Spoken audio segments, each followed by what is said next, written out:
44th verse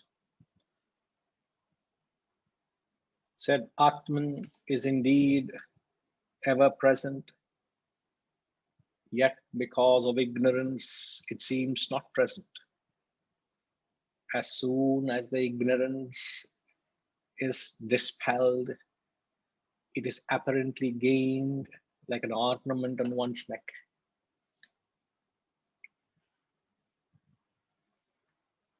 There's a beautiful story, and whenever we talk of it, it reminds of this concept. So I'm narrating the story. There was a kingdom. The king and the queen had a young prince. There was a time where they were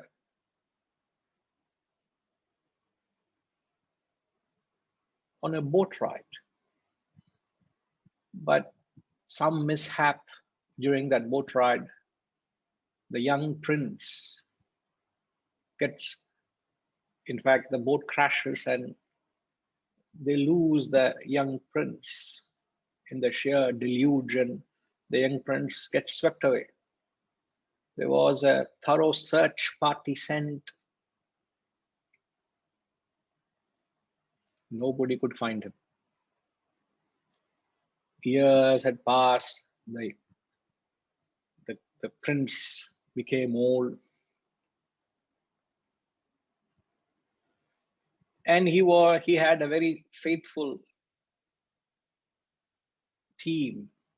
His ministers were very faithful. So they carried on the work in the inability of the services the king could render because of his age. Now, as time passed on, that young prince who was pronounced dead actually was picked up by a family, saw the boy struggling for life in water. They picked up, and they were from the village somewhere far away. So he grew up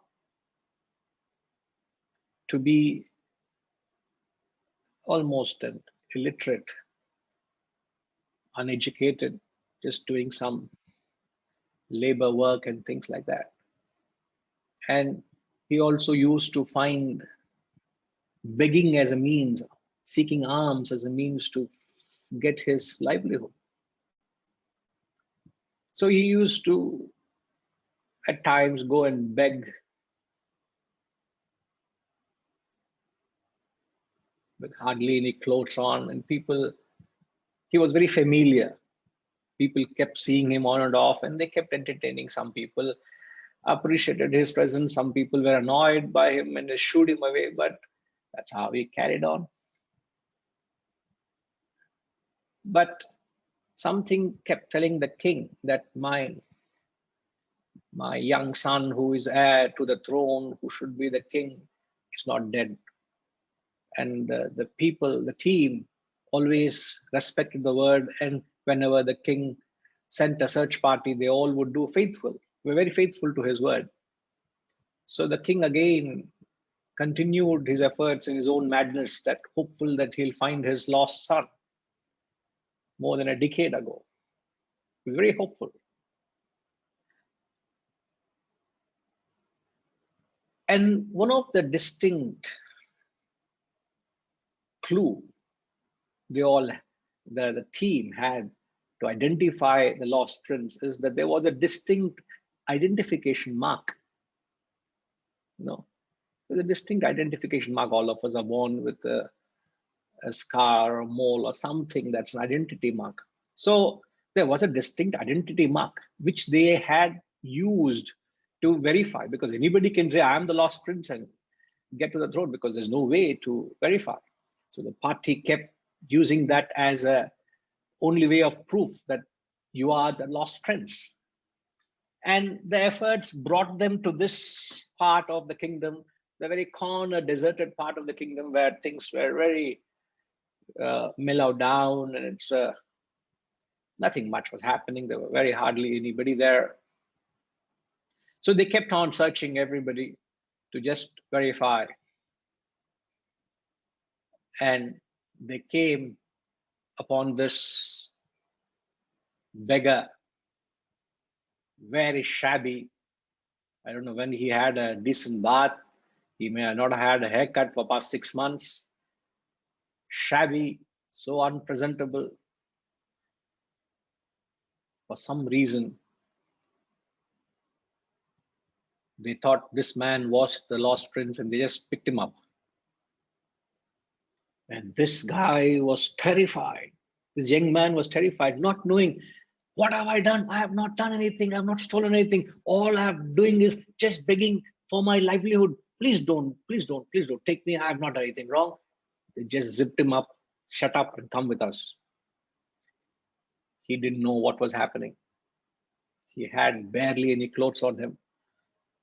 For some reason, they thought this man is the lost prince because, as I said, they had a criteria is the identity mark. There was a particular identity mark, a big mole on the shoulder. It was evident that there was a mole on his right shoulder, and he had a mole on the right shoulder. But they didn't tell anything to him, just picked him up. They took him to the palace. The earliest possible, they showed to that king and the queen, and they objectively looked at this man, and instantly they could identify the mole which was on his back to be the exact mole which was on their lost son. And thereafter, they had conveyed that news to him that he is the prince, he is the prince heir to the throne, and he is the son, the long lost son of the king and the queen. It was communicated to him. All of it didn't make any sense to this man. He was uneducated, smart man, uneducated, and he didn't know what was happening. He thought it was all a big joke until he was taken up to the right quarters, got him bathed in what do you call? Literally, they bathed him in almond milk. Nowadays, almond milk bath you get, in the market, and then you will say this scrub, this they bathed him, they showered him, they decked him up, and they prepared him as a young, charming man, as a prince. And as days rolled by, the family, everybody gave him time to let this sink in.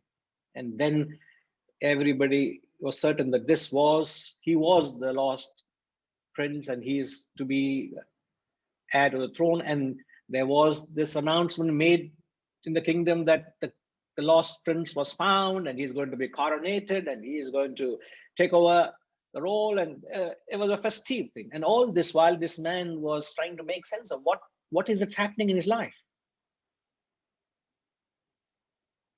He got coronated. He came to acceptance and sense that this is the new life of his.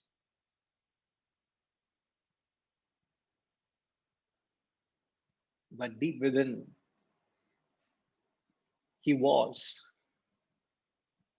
finding a rational sense to all that has happened. But what he did, interestingly, was he didn't want to lose his identity of what he was. So he kept those old, torn, tattered beggars close with him.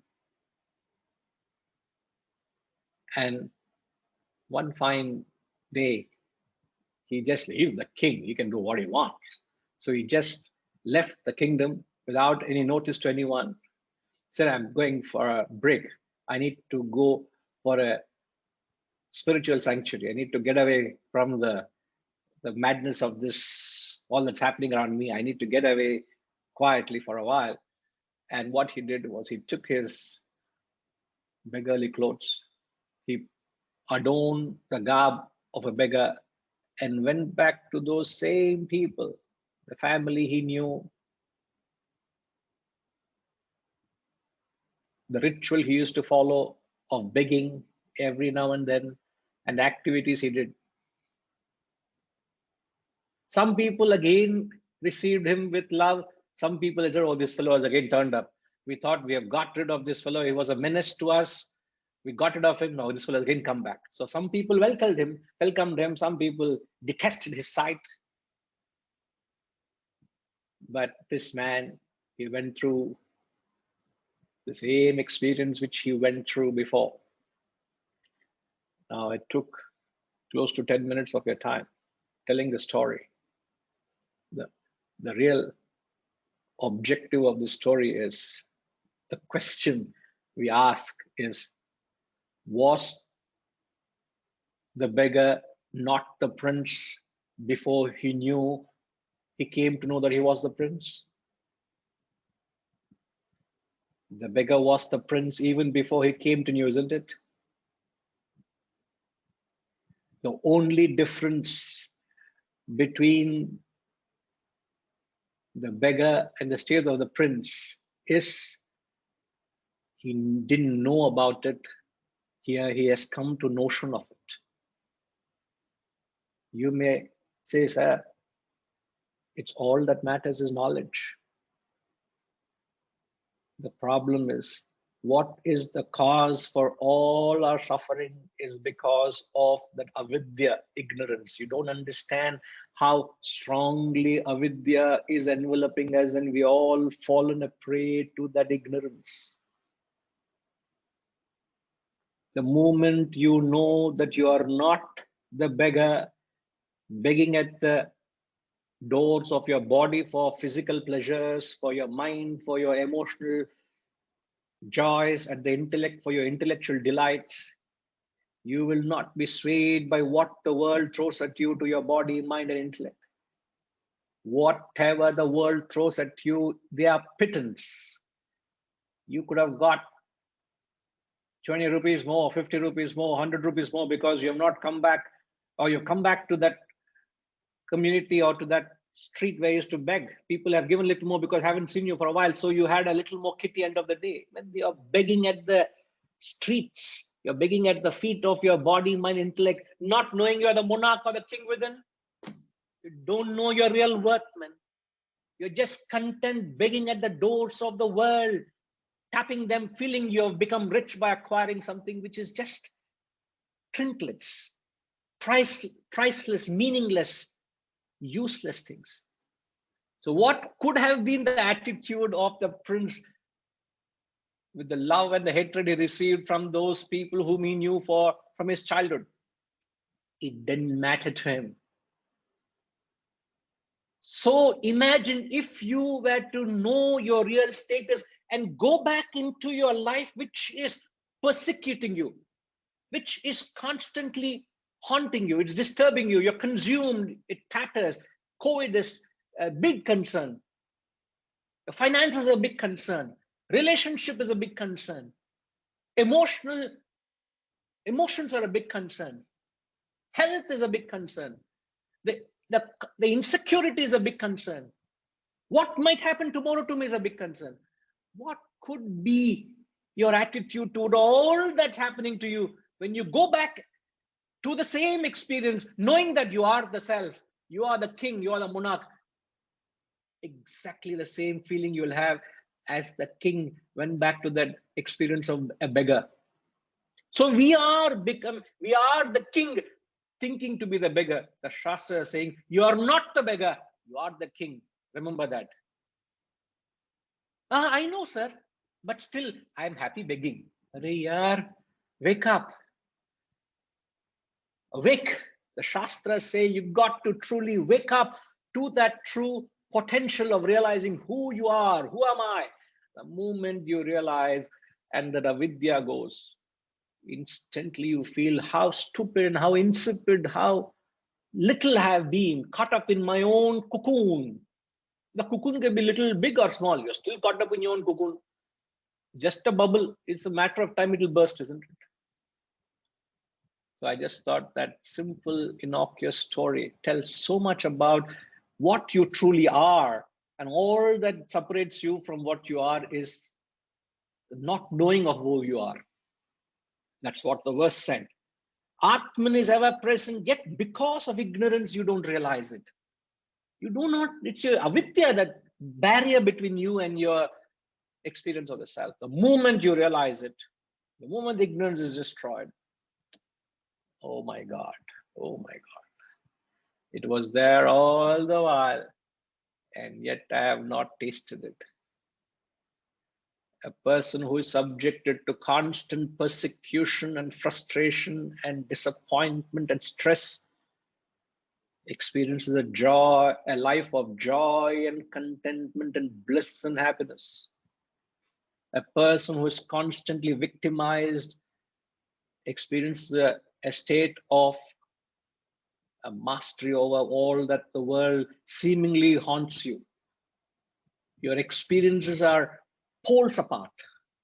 And all that needs to be done is avidya, is to be dealt, is ignorance. Therefore, we are constantly hammering on the need to gain this knowledge. And knowledge is not information, but sadly, that wisdom that we're seeking is in the knowledge. Therefore, we are trying to twist and torture and repeat it and keep pounding on it, so that someday that wisdom will start percolating, starts reflecting in our perceptions, and you'll start perceiving the truth and not get overwhelmed by the avidya around us. For God's sake, start seeing the truth, man. I said it's like the blind man standing under the midday sun, because he is blind. He is permanently blindfolded. He doesn't see the light. We all have to remove that self-created mental blockage. We are all caught up in our own ignorance. We have already discussed in the earlier verses how this ignorance manifests and blocks our vision of the self. So you got to address it. So this was the spirit, and the story might help us to convey the essence of all that we are trying to achieve, is just knock off that ignorance. You are a prince by birth. You are the self. Just that you do not know you are that. You just do not know you are that. And the Shastras are pounding us, Tat Tvamasi, that thou art. When are you going to realize that, man? You will complain of your problems, thinking it is everything in your life. It is all important. Your little problem is all important for your life. We are failing to realize the bigger picture. That's all I'm saying, because of our littleness. Just shrug it off. Just shut it off. Just get rid of the vestures, man. You will see the self, the true self, the mighty self. Okay, that was the message in 44. We'll take up 45.